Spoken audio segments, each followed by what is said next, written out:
After a disappointing trip to Ann Arbor, the Nittany Lions are home sweet home for a matchup with Minnesota. But does this team match up well? After giving up 400 yards on the ground, Penn State will need to adjust to stop one of the Big Ten's top backs. Who starts at quarterback? What James Franklin had to say about his sixth-year quarterback, an argument to turn the reins over to freshman Drew Aller. And finally, the whiteout is a tradition like few others in college football.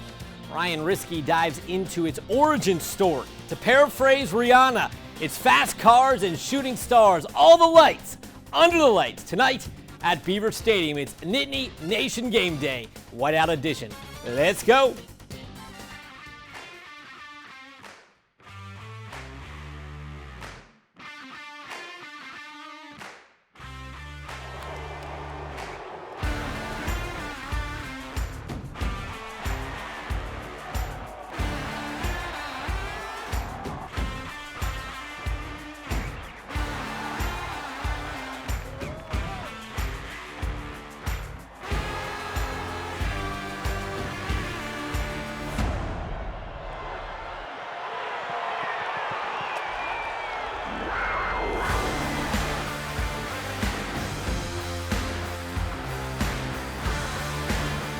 Here we go again. Another week of Nittany Nation Game Day. Thanks for tuning in with us each and every week. I am Andrew Clay. She is Andrew Penn. Well, we'll get off to a better start. Identity crisis? Identity crisis. AP, this is the first we've had to preview a game coming off a loss this year. Yeah, it's tough. And there's been ample talk about leaving those struggles in Ann Arbor. It's not been a strong suit for the Nittany Lions in the James Franklin era coming off a loss. Penn State is 14-16 off of losses. And more concerning is how those numbers look over the past two seasons. Penn State is 3-7, and coaches and players have stressed all week that one loss can't multiply into two or three, and a conference like the Big Ten just doesn't allow for idling. And there's a fine line between making sure everybody understands, that whatever the outcome was not good enough, but also not to the point where it lingers. That is critical. And in this conference and on our side of the conference, there's no time for lingering, feelings or emotions. Penn State catches Minnesota maybe at the best time as they too are dealing with a quarterback injury. Tanner Morgan was carted off the field in Saturday's loss with what appeared to be a head or neck injury. His status today remains uncertain, as to that of Penn State quarterback Sean Clifford, who was hurt at Michigan. Whether it's Clifford or healthy or not, it's hard to imagine a script where Penn State wins last week in Ann Arbor, giving up more than 400 yards on the ground. That was a first in James Franklin's tenure in Happy Valley, and the run defense could very well be put to the test again with Minnesota. They're third in the Big Ten in rushing. Yeah, starting tailback Mohamed Ibrahim is second in yards per game and touchdowns in the Big Ten. He has missed some time with injuries, but bounced back last week, rushing for 127 yards and a score against Illinois. After last week's struggles, Penn State says it expects Minnesota to game plan and attack them on the ground. This is a copycat business, right? So people are going to watch the film and take some ideas. So Minnesota wants to run the ball. They want to, constrict kind of the life out of the game in terms of time and, possession. That'll be a challenge. There's no doubt about it. First, give credit to them. They're a very good team. And they know what they're good at, and they do it a lot. With that being said, we did shoot ourselves in the foot a lot, but that's just the game. Like when things get hard, we just gotta lock in more and focus more. And early, the difference between how Penn State defended the run in the first 5 games versus last week is astonishing. Look at these numbers. They gave up 398 total yards in 5 games, 418 in 1 against Michigan. Touchdowns average, all lopsided in comparison. It'll be interesting to see what adjustments the Nittany Lions made. And what will Kirk Ciarrocca dial up for the whiteout? It will be interesting to see. The former Nittany Lion OC is back with the Golden Gophers, where he spent 3 seasons before his year in Happy Valley. And a year coaching alongside Franklin could help Penn State prepare for the Ciarrocca-led offense. He's got a very clear identity of who he's been, kind of wherever he's been, and what they do a really good job with. So whether he's in the game or not, we got a pretty good idea of how they're going to operate. Another quietish weekend in the Big Ten, just 5 total games on the slate. Ohio State comes off its bye to play Iowa. Indiana plays Rutgers, Purdue at Wisconsin, and Maryland, Penn State's opponent in 2 weeks, will host Northwestern. Around the NFL, Mike Gesicki, coming off his best game of the season, caught 6 passes for 69 yards and 2 scores last week. He'll face the Steelers on Sunday night. The Rams' Nick Scott had a red zone interception in the team's 24-10 win over Carolina. And speaking of L.A., Allen Robinson had his best outing as a Ram, 5 catches for 63 yards and a touchdown. When we come back, let's talk Drew Aller. Is the Aller era upon us? Plus, Ryan Risky with a great look into the history of the whiteout. It's a story you don't want to miss, and it's coming up next on Nittany Nation Game Day.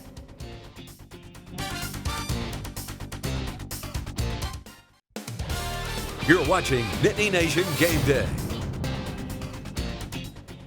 And early, let's not dwell a whole lot more on Michigan with that 41-17 thumping, one of the worst losses under James Franklin. The 8th time a Franklin team has been beat by 20 or more points.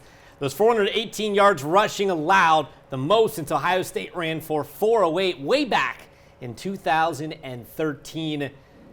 Sean Clifford was injured in that loss. Drew Aller played the 4th quarter, so we ask, do we see Drew Aller make his first career start?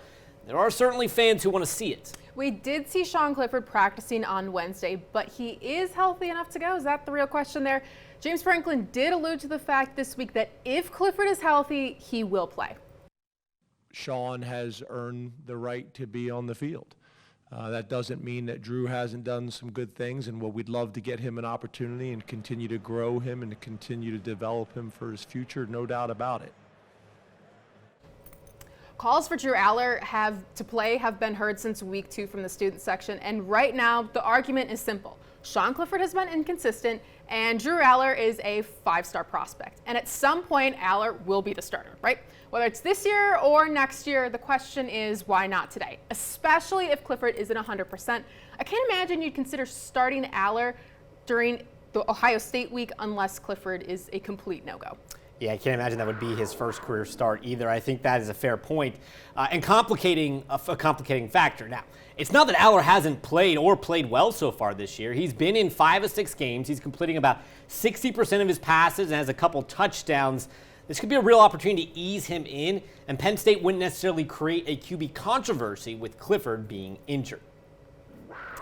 And check out this week's Nittany Notes. James Franklin is a Dodd Trophy finalist, an award given to the college football coach whose program excels in academics, leadership, and integrity. The midseason AP All-Americans are out. Joey Porter Jr. makes the cut on that list. And the College Football Playoff Committee announced that when it expands to 12 teams, the opening round games will be played at campus sites. This year's whiteout marks the 18th whiteout at Penn State, something that, Anderly, you can attest to. It's an incredible spectacle to be at and be a part of. It's so loud and the atmosphere is almost tangible. Well, today, Ryan Risky goes back to the first whiteout and looks at the origin of this Penn State tradition. It's the greatest show in college sports. The crowd's revved up. Team flies through the tunnel. Fireworks during the national anthem. Fireworks when they run on the field. So, I mean, it's really a show. Often imitated, but never replicated, the whiteout is a spectacle like no other. I'm really grateful for the opportunity to even be here and get to do that, because that's one of the top 3 things in college football. The first unofficial whiteout came 20 years ago after Nebraska tried taking over Notre Dame Stadium with a sea of red in 2000, and Penn State feared the invasion of red that Saturday. So we're telling people, don't sell your tickets, wear white to the game. But it wasn't like, hey, it's a whiteout. Wear white, they wear red, things like that. It was more loosely not official. How about that? 2 years later, Penn State marketing consultant Guido D'Elia wanted to liven the crowd for a home game against Purdue, so they asked the student section to wear all white. They were trying to create unity in the stadium, something that would be fun for the fans. And in 2007, they asked all fans to join in. You're wondering, the first time you do it, will everybody do it? It's a whiteout. All right, well, you get 60% of the people. No, what was neat about it is that they tried it and people did it. Since then, Penn State's annual whiteout has become one of the most anticipated games in all of college football. All-time, Penn State is 9-8 in the whiteout, but has won 4 of its last 5, including that dramatic upset against Ohio State in 2016. So the home field advantage is very real. Just the energy the crowd brings. It's an environment unlike any environment in college football. So I really enjoy the fans and the energy they bring. You're talking about 110,000 people, and they are into every second of it. I mean, my goodness, they go crazy in the coin toss. That electric atmosphere has been known to cause havoc for opponents. In 2019 against Michigan, the Wolverines had to call a timeout before their first play from scrimmage. Reporting for your Nittany Nation, I'm Ryan Riskey.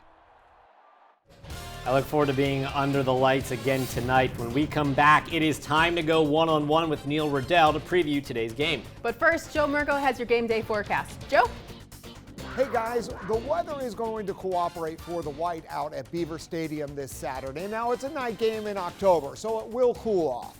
So it will start to feel cool by the time we kick off. After getting well into the 60s with some sunshine, will be mostly clear, near 60 degrees for that 7:30 kickoff. And then during the game, we're going to be dropping down to near 50. So definitely bring the white jacket or hoodie. So it is going to feel cool, and the winds will be light for the game. You're watching Nittany Nation Game Day. Well, back here on Nittany Nation Game Day, remember, after the game, catch Nittany Nation Overtime. Annerly Penwell, Neil Riddell, Mark Brennan and company break down each Penn State football game every week. It drops as a podcast on Monday mornings and airs on WTAJ in Altoona and State College Sunday night. After the 11 o'clock news, the aforementioned Neil Riddell is our guest this week. Neil, who's this week's guest on Overtime? This week's guest is Massimo Manca. Oh, wow. He's one of our popular guests. Last year, I said, Massimo, which game can you do? He said, I'll do Illinois. So here you have the kicker coming in trying to explain how they can't score in 9 overtimes. But so hopefully he and Penn State will have better luck this weekend. Hopefully not a lot of good things to talk about when it comes to Penn State with regards to last week. My aunt, a longtime Penn State fan, a part of why I'm standing here today, called it one of the worst losses she's ever seen. Neil, contextualize what you saw in Ann Arbor. Well, they were overpowered physically for sure. And, I think, to think that they could allow 418 yards rushing, a Penn State defense, third most ever against them. I think, you look at the final score, and yeah, they were walloped and they couldn't stop anybody, and there were, a lot of, leaks were sprung. But I think if you look at it, and there were a few plays that had they made, they still maybe could have been in the game. They had that pass interference call that puts them at the 25 down, a touchdown, with 7 minutes to go in the third quarter. Yeah, it was a very frustrating day in Ann Arbor. And this Penn State offense has been very, very mid, as the kids like to say. And it's not just this year. It's consecutive years. Yeah. They've been held to 17 or fewer in back-to-back games for the first time since 2015 when they did that 4 straight times, or lost 4 straight games, I should say. Why can this offense not seemingly get in sync? You just wonder. You got Kurt Chiraka coming in as the offensive coordinator for Minnesota. He lasted 1 year at Penn State, was fired, really kind of unfairly because it was a COVID year and he was trying to train the offensive staff and he won via Zoom. 4 straight at the end of the season, and the offense finally looked decent. Right. So, and now you have Mike Yurcich, who, his work has been disappointing. I listen to him. I do learn. I think he's bright. I just don't know why it's not connecting. I think part of it is the offensive line has not been as good, although the pass protection at Michigan I thought was decent, and Clifford missed some balls. So it's just a combination. They're trying to run with freshman backs, and they've had a couple upperclassmen backs leave the team, and I just think offensively they've been just very, very average, and that adds up to your point about 17 points. Last week, Michigan ran for 400 yards, as you already pointed out. Minnesota, as you just said, is going to run the ball. They run the ball very well. We talked about it earlier in the show. Do you think this could be another long day for this Penn State rushing defense, or do you think they kind of bounce back to pre-Michigan? Well, it can't be. I mean, it just can't be, or it's going to become not only a long day, but a long year. For them, this is a must-win. You have a whiteout crowd. You have Minnesota coming in with a questionable quarterback. Penn State's defense has to rise up right now because you have Ohio State just the next week, and you're potentially facing a 3-game losing streak if you drop this game. And then who knows what happens in November, because last year they kind of became disinterested, and they've shown the ability to go on losing streaks these last couple years. Minnesota is banged up, struggling right now, losing 2 straight. How fortunate is that Penn State catches Minnesota, maybe on a bit of a downswing? Yeah, I mean, and you get them at home. You get them at home in a whiteout, so you should. I think the crowd. It'll be interesting to see how the crowd responds here. It's a Saturday night game. Should be decent weather, but if Clifford doesn't play well early, how impatient is the crowd going to be? How impatient is James Franklin and the coaching staff going to be? So, you're at home coming off in a sandwich situation, Michigan and Ohio State, but I really do think they really need to step it up on defense. One final question for Neil Riddell of the Altoona Mirror. Neil, the elephant in the room obviously is about Drew Aller and whether or not it's time to hand over those reins. When does James Franklin make this tough decision? When does he have to decide? Well, I thought he missed a chance to play him a little bit more against Northwestern. I think some of the conventional way that you handle quarterbacking, to me, has changed a little bit with the fact that you got a 6th-year player there who he hasn't been really bad, but he certainly hasn't been good enough to win a lot of these games. So, he's back for his 6th year, and now you have, the top-rated freshman quarterback in the country, and you have a transfer portal. So I think it's a little more delicate. He has played him in 5 of the first 6 games, either by necessity or at the end when it's in a mopped-up situation. So that's why I would like to see him get extended time, whether you start him. I think you could start him. Clifford doesn't appear to be 100%, and see what he can do with the idea that Clifford is your starting quarterback for Ohio State. But it gives Aller, I think, some real opportunity to get his feet wet when it's not kind of a game over type situation, just in case you need him against Ohio State, which you very well might. He is Neil Riddell of the Altoona Mirror. Neil, I always appreciate you coming on. Thanks, Andrew. Well, coming up, Andrew and I give our players to watch. That's when Nittany Nation Game Day returns. Watch Nittany Nation Game Day on these great stations every week. WFXP in Erie, WHTM in Harrisburg, WPHL in Philadelphia, WYOU in Wilkes-Barre, DC News Now in Washington, and WTAJ in Altoona. You're watching Nittany Nation Game Day. Well, last time these two teams met, a 31-26 Golden Gopher win back in 2019 as Minnesota moved to 9-0 on the season. That was a game that honestly helped Kurt Shiraka end up in State College the following season. All-time Penn State's 9-6 against Minnesota and has won 3 straight matchups played at Beaver Stadium. Just a couple more minutes here on Nittany Nation Nittany Nation Game Day. Wow, I'm having chronic. I don't know what any. You know what? Keys to the game. Go ahead, Andrew. I have no idea what's happening. Moving on. The Gophers throw an interception about once every 20 passes. They don't throw the ball a lot, but when they do, they're prone to making mistakes like Andrew speaking today. So this key for me is making the most of your defensive opportunities. Okay, mine is pretty obvious, but Penn State needs to come out and prove they've corrected last week's run deficiencies. You know Minnesota watched a lot of tape and will try to exploit Penn State the way Michigan did. For my player to watch, kind of a similar vein, you pointed out this last week after the game, the defense looks frazzled. That leadership needs addressed this week. Well, I pick P.J. Mustipher as a leader. How does he respond to adversity? How does the team follow him? And my player to watch is the head coach. You picked him last week, and I'm going with Franklin again, but for a slightly different reason. You're James Franklin. You're considered one of the top coaches in college football. You cannot return home for a whiteout and have a letdown. It's time to be the coach that makes $8.5 million a year. You heard it, Coach. And remember, you can always stay up to date with all things Nittany Nation using the Nittany Nation app. Use the QR code right there on your screen to download it to get the latest news, scores, and stats at any time. My identity crisis today. I didn't know what show we were doing. I didn't know my own name. We'll try to fix that next week. We'll address that. Anyways, with that, we are out of time. Penn State, Minnesota tonight, ABC, 7:30 kickoff from Beaver Stadium. A whiteout. It's always magical. I can't wait. For Annalie Penwell, I'm Andrew Clay. That is my name. Thanks for watching. Good job. Thanks.